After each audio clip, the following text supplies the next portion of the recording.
दोस्तों नमस्कार, मैं मुकेश दयाल स्वागत करता हूं आप सभी का पहाड़ी संस्कृति यूट्यूब चैनल पर। तो दोस्तों, आज मैं एक ऐसी देव कथा आपके बीच लेके आया हूं जो कि रवाई घाटी में बहुत ही प्रसिद्ध, जिन्हें श्री राजा रघुनाथ महासो महाराज जी के नाम से जाना जाता है, उन्हीं के बारे में आपको बताने जा रहा हूं। दोस्तों, श्री रघुनाथ जी महाराज बनाल पट्टी के आराध्य देव हैं, जो कि पूरी बनाल पट्टी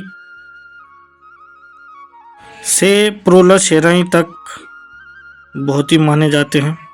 दोस्तों, श्री राजा रघुनाथ जी महाराज पट्टी बनाल के पुजेली तथा गैर में इनके मंदिर स्थित हैं, जो बहुत ही प्राचीन काल से श्री रघुनाथ जी के थान से सुविख्यात है।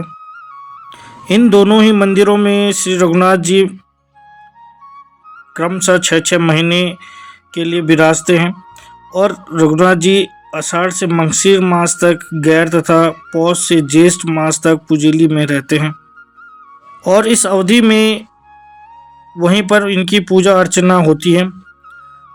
जब गैर थान में होते हैं तो गैर में ही इनकी पूजा अर्चना होती है और जब पुजेली थान में होते हैं तो पुजेली में ही इनकी पूजा अर्चना होती है।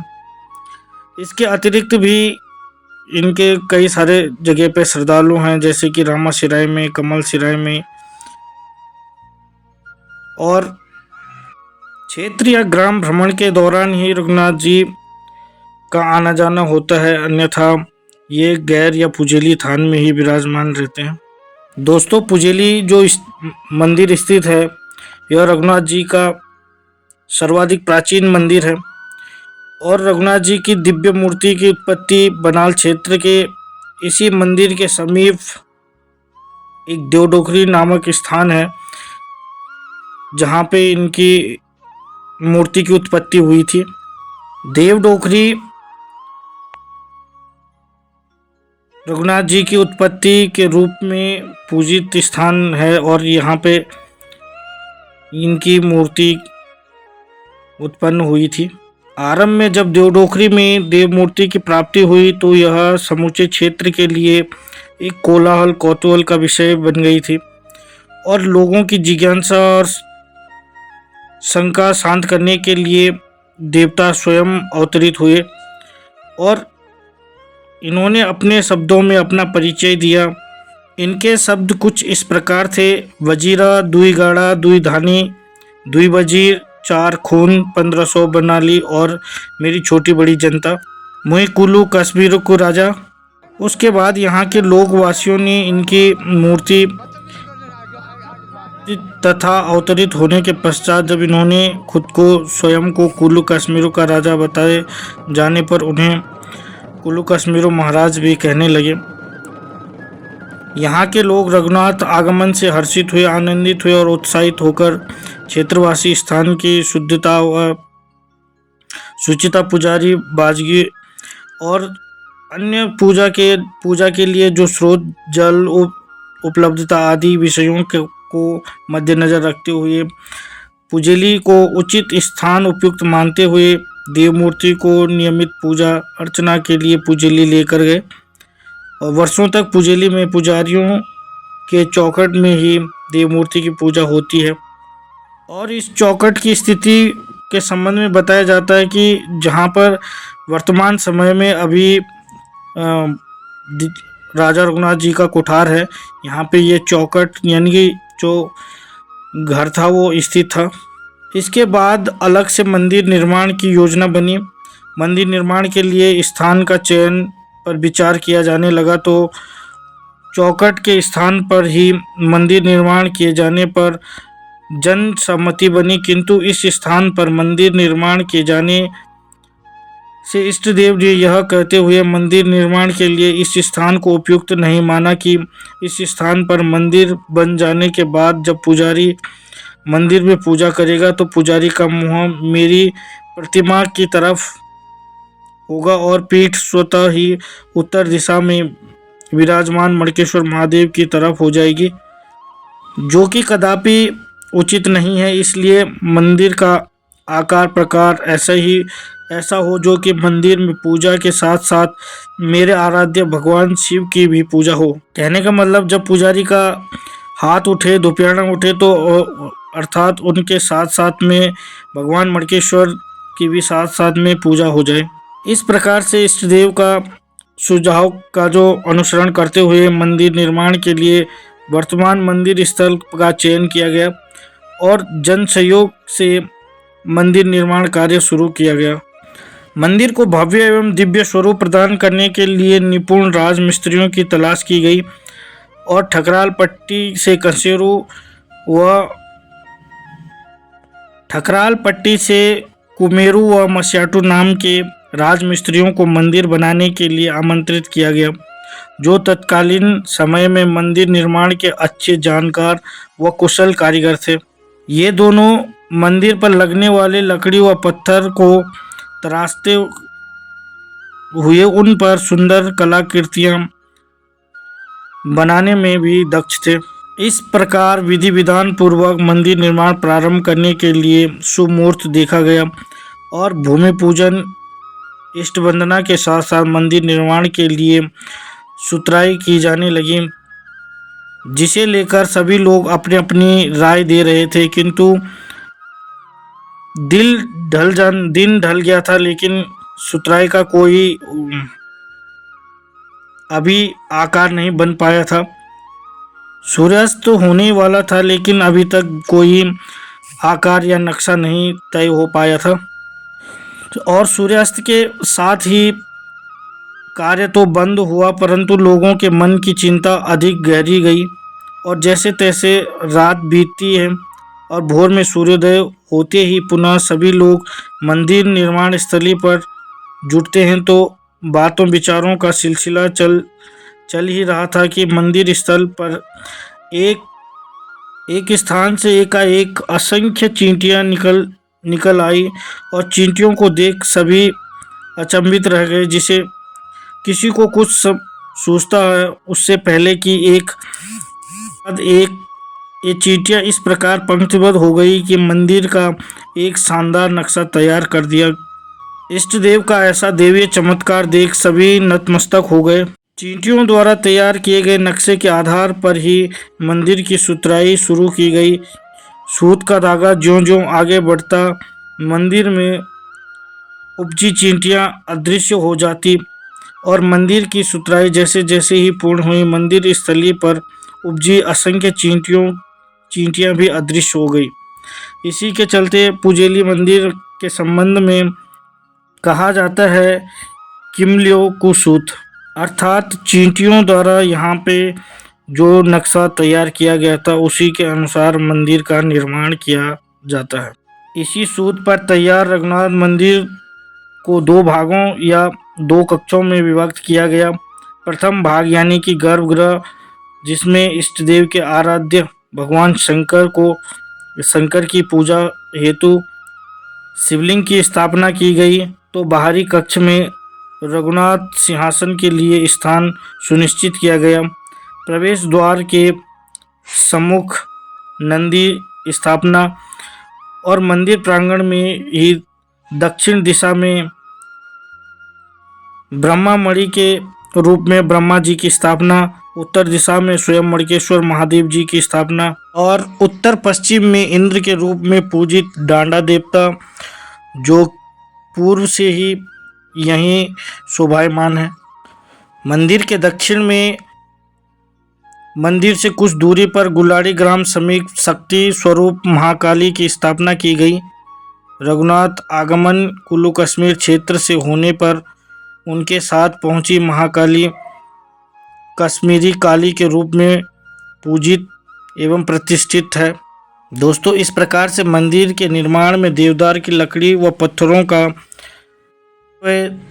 देखने को मिलता है और मंदिर पर लगी एक एक लकड़ी व पत्थर को बेहद खूबसूरती के साथ तराशा गया है।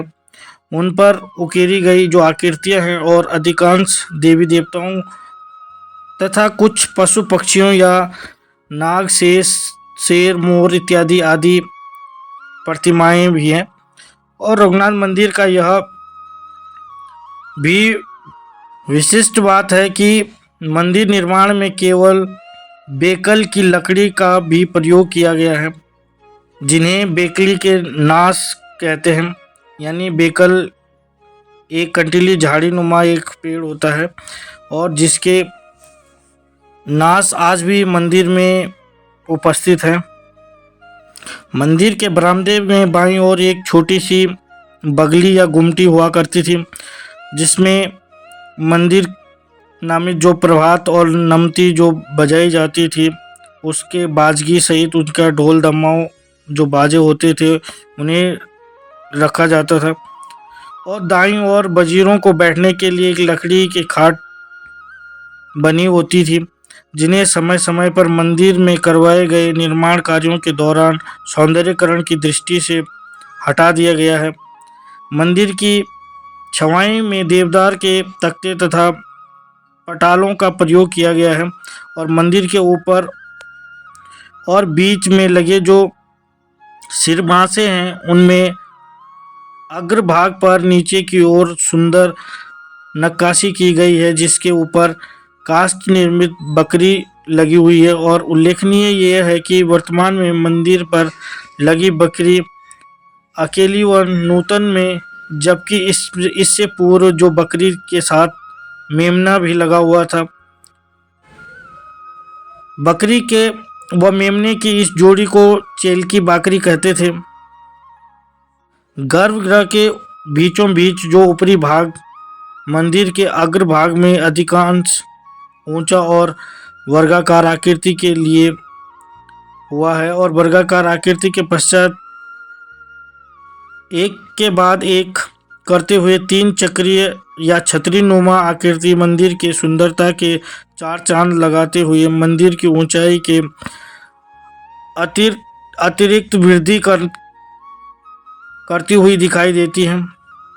दोस्तों, इन छतरियों का आकार क्रमशः नीचे से ऊपर की ओर अवरोही क्रम में है और छतरियों के नीचे वर्गाकार चबूतरे नुमा आकृतियां व दक्षिण पूर्व दिशा में शेर तथा उत्तर दिशा में मोर लगे हैं और छतरियों के समीप के पश्चात पत्थर से गुंबद स्थापित है। नागर शैली के समान ही मंदिर का उर्स श्रृंगार रथ,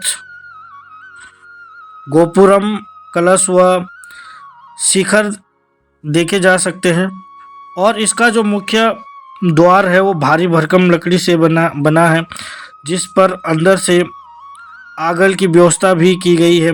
सुरक्षा की दृष्टि से आगल को भूमि बहुत महत्वपूर्ण होती है, क्योंकि जब यह दरवाजे को अंदर से बंद करती है और आसानी से खोली भी नहीं जा सकती है।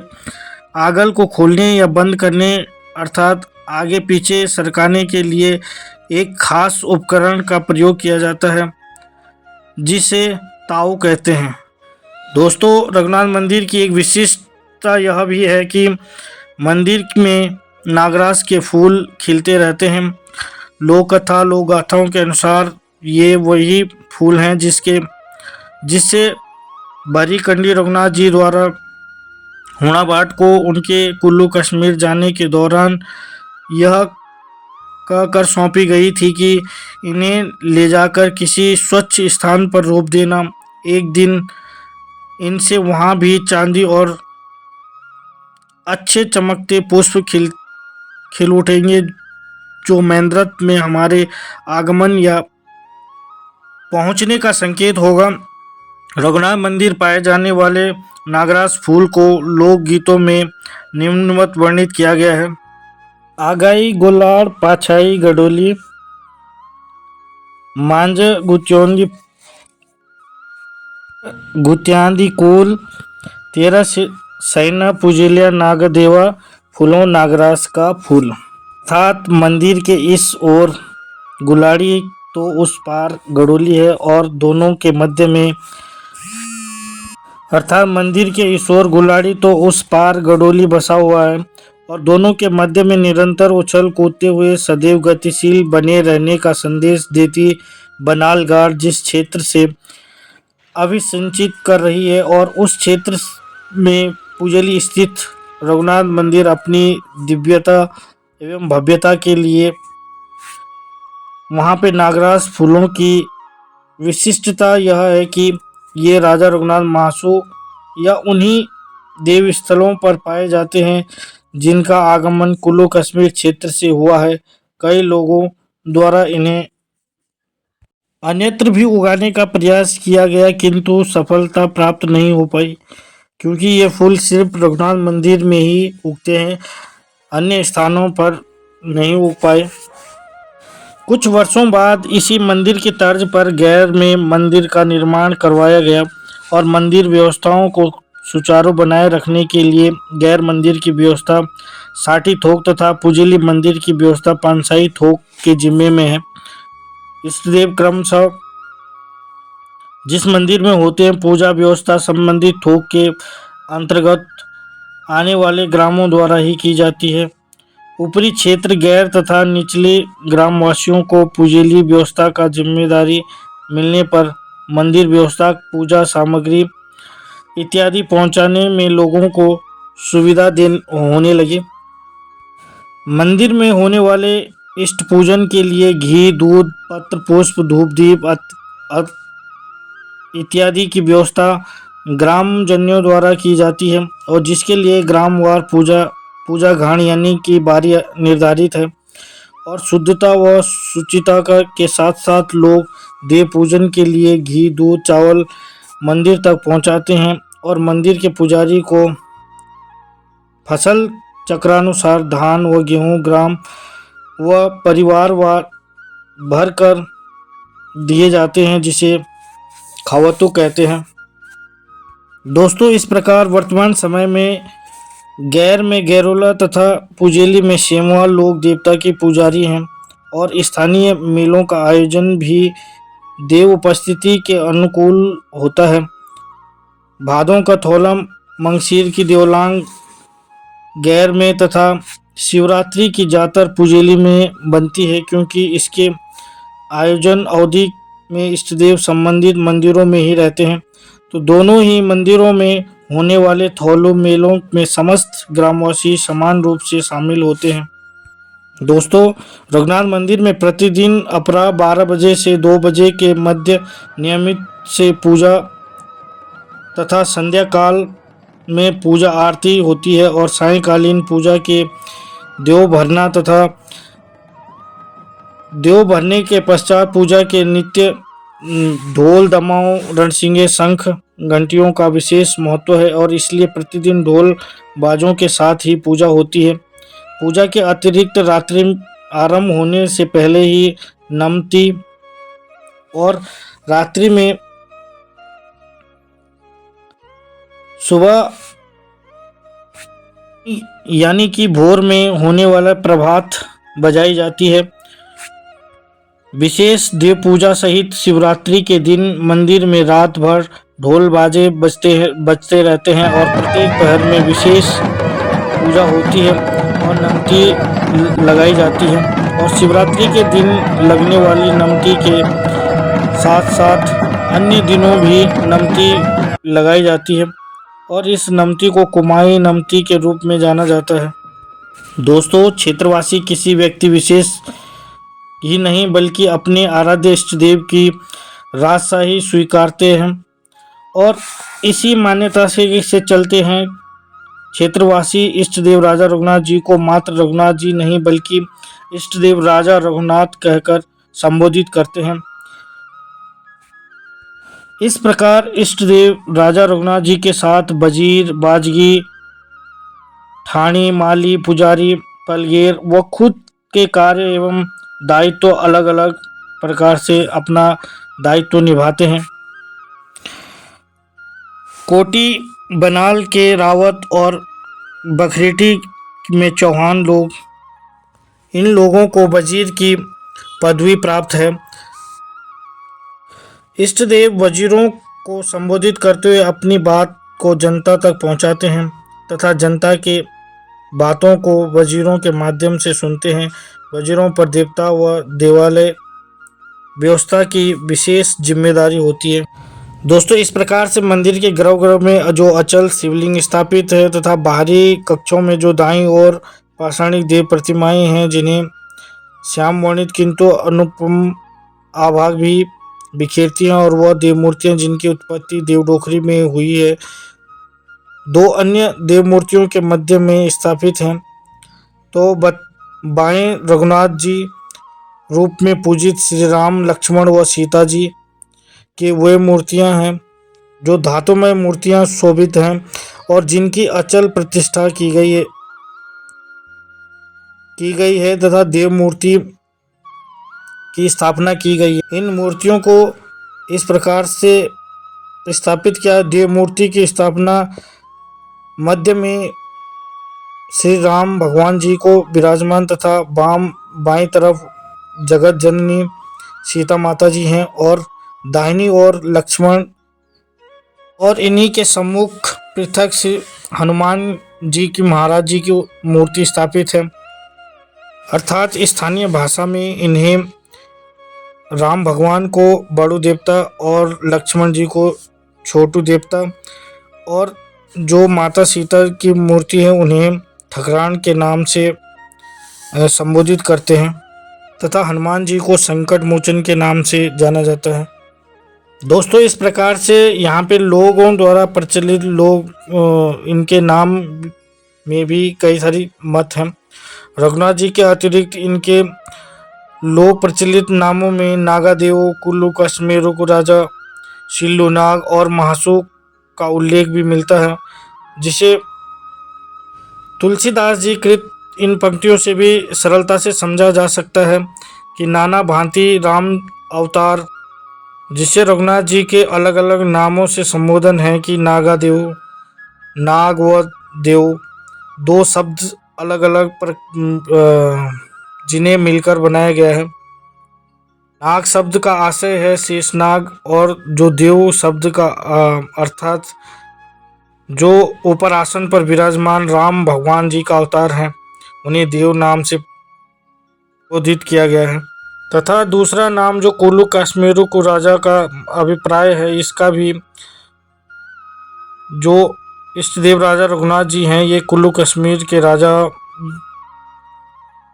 थे, और कुल्लू कश्मीर क्षेत्र से आए रघुनाथ जी के लिए बंगाल जौनसार बावर क्षेत्र में महासू नाम प्रचलित है, और ये रघुनाथ जी भी महेंद्रथ से ही बनाल इनका आगमन हुआ है। महासू शब्द का प्रयोग स्थानीय लोगों के मध्य जारी सत्संग व संगत का प्रतिकूल माना जाता है। और दूसरी महत्वपूर्ण बात यह भी है कि महासू मंदिरों में भी क्षेत्र में स्थानीय बुजुर्ग एवं बाजगी महासू के स्थान पर माय बाप रघुनाथ का उच्चारण करते हैं, और जिससे स्पष्ट होता है कि एक कालखंड विशेष में इस क्षेत्र में भी ये रघुनाथ रूप में पूजित एवं प्रतिष्ठित रहे हैं। इसलिए वह नाम लोकवासियों के हृदय स्थली में गहरे तक रचा एवं बसा हुआ है। अपेक्षाकृत मासू के रूप में संगटारू लोक भाषा का शब्द है, जो कि संगटारू शब्द का अर्थ संकट मोचन या संकट से निवारने वाला। संगटारू का अभिप्राय है संकट से तारने वाला, अर्थात संकट को काटने वाला। इसी प्रकार से हनुमान चालीसा की भी जो पंक्तियां हैं उनमें बताया गया संकट मोचन यानी हनुमान जी को माना जाता है। तो इस प्रकार से हनुमान जी की भी इनके साथ में उपस्थिति होती है। रघुनाथ जी के कुल्लू आगमन के बारे में लोगों का मानना कुछ इस प्रकार से भी है कि हिमाचल प्रदेश के कुल्लू में महाराज जगत सिंह का राज्य हुआ करता था, और 1936 में महाराज जगत सिंह मणिकर्ण की यात्रा पर निकला था, और इस दौरान उसे पता चला कि उनके क्षेत्र में एक बहुत ही धनवान ब्राह्मण के पास अथाह धन संपदा है और कीमती रत्न भी हैं। तो राजा ब्राह्मण तक संदेश पहुंचाते हैं कि मेरे यात्रा में कैसे वापस आने तक वह अपनी सारी धन संपदा राज खजाने में जमा करवा दें। राजा का आदेश सुनकर ब्राह्मण विचलित हो उठा और लाचार होकर अपने घर परिवार को अग्नि के हवाले करते हुए सपरिवार आत्महत्या करते हुए राजा को श्राप दे दिया। यात्रा पूरी कर राजा जगत सिंह जब वापस लौटे तो ब्राह्मण के घर का हाल जानकर परेशान हो उठा। ब्राह्मण के दिए श्राप के चलते राजा शारीरिक व मानसिक रूप से परेशान रहने लगा, साथ ही दुखद रोग से भी जकड़ लिया गया। तो परेशानी अधिक बढ़ने के पश्चात राजा पैराई बाबा के नाम से प्रसिद्ध किशनदास नामक संत के पास गया और परेशानी का कारण पूछा। तो संत किशनदास ने राजा को समस्या के मूल में ब्रह्म हत्या के दोष से अवगत कराते हुए मुक्ति के लिए कुल्लू में भगवान रघुनाथ का मंदिर बनवाने तथा उसमें रघुनाथ की प्रतिमा को स्थापित कर नित्य उसका पूजन अर्चन करते हुए चरणामृत पीने का सलाह दी। तो राजा ने ऐसा ही किया और कुल्लू में रघुनाथ मंदिर का निर्माण करवाया और अयोध्या से रघुनाथ जी की मूर्ति मंगवाकर स्थापित करवाई और नित्य रघुनाथ जी का पूजन वंदन करने लगा।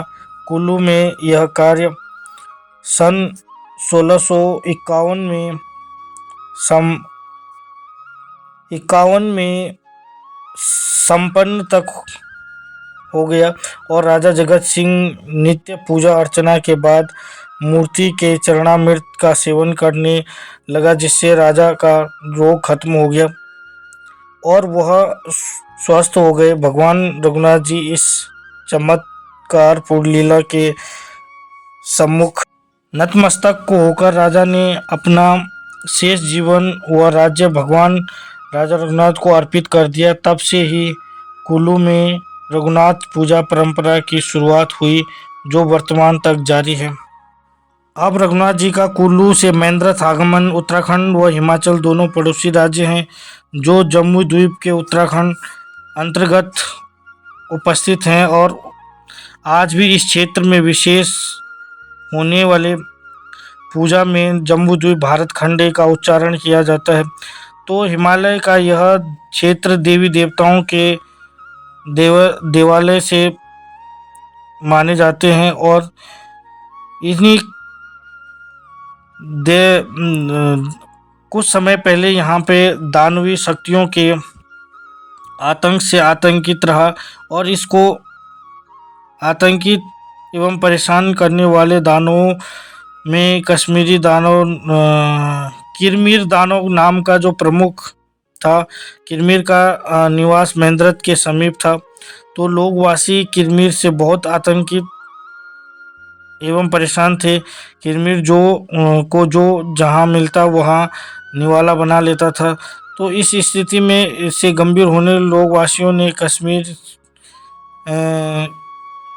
साथ समझौता करते हुए उन्होंने वचनबद्ध कर दिया था कि तुम यूं ही किसी को भी नहीं अपना निवाला बना पाओगे। तुम्हारे लिए प्रति 6 माह एक नर बलि और एक खलियाना भात की व्यवस्था हम लोग स्वयं करेंगे। तो किरमीर इस बात पर सहमत हो गए और यह क्रम वर्षों तक चलता रहा। और इसी क्षेत्र में हुणाभाट नाम का एक ब्राह्मण रहता था। हुणाभाट से 7 पुत्र थे, जिसमें से एक के बाद एक करते हुए वह 6 पुत्रों की बलि किरमीर को दे चुका था।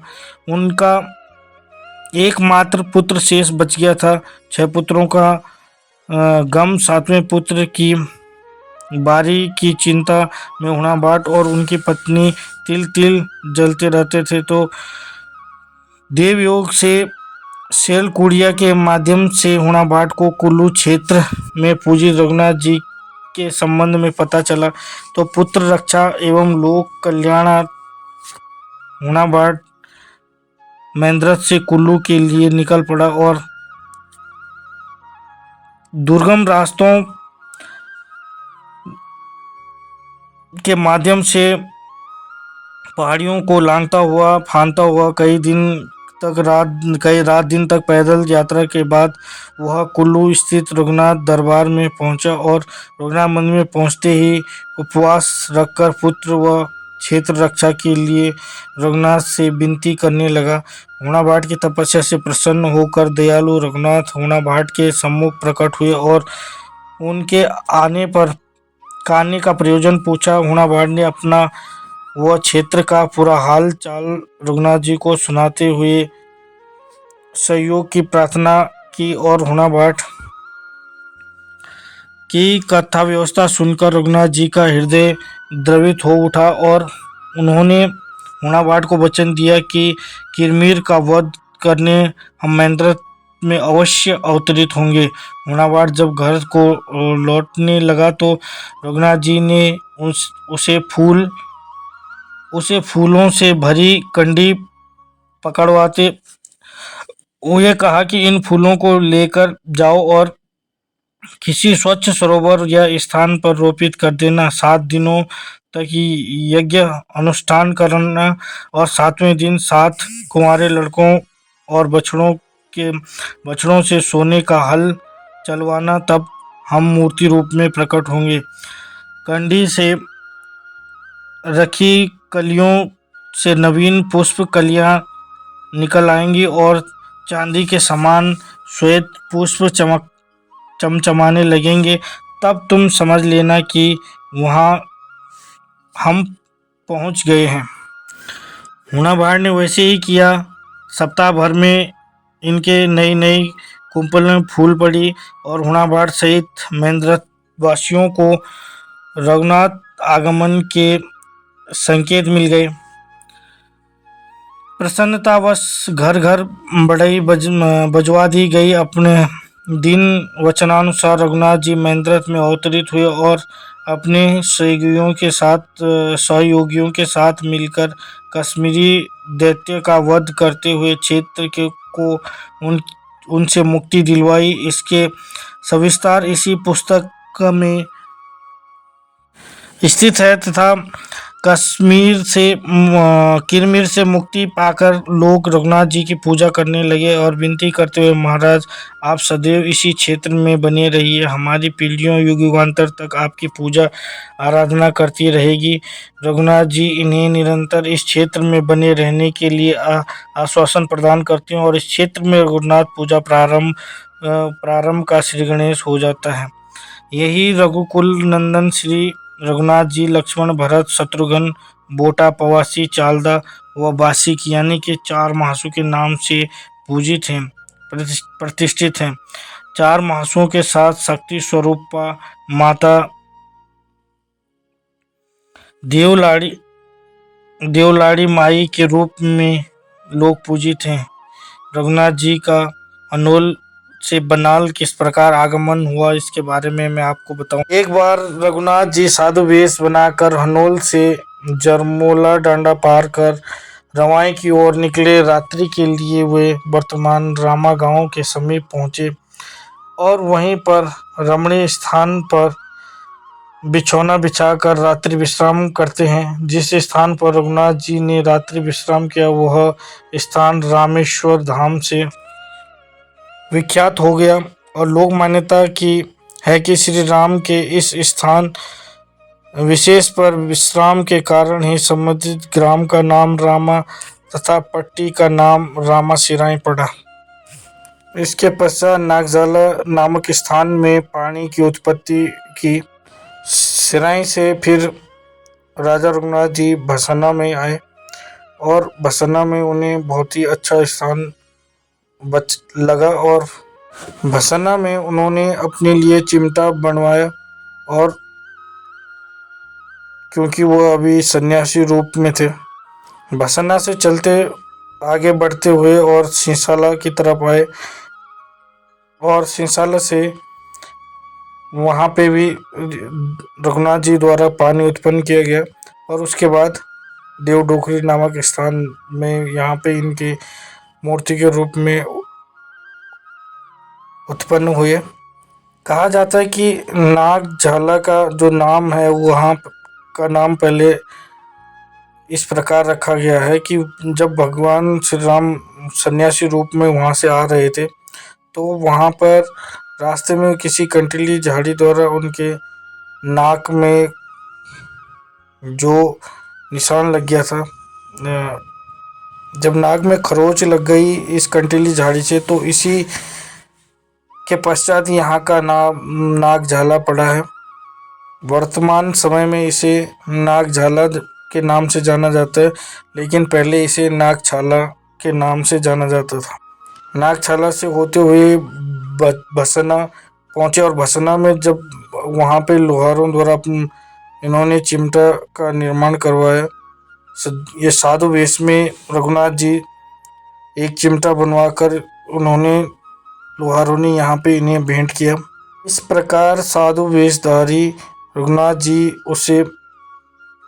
जिन्होंने उन्हें चिमटा भेंट किया उन्हें फलने फूलने का आशीर्वाद देते हुए आगे निकल पड़े। इतना ही नहीं, उन्हें बसना का मैदान भी बहुत पसंद आया था, जिसे लोगों ने देवता को ही अर्पित कर दिया और देव स्मृति को चिर स्थायी बनाए रखने के लिए इष्ट देव वहाँ से देवडोकरी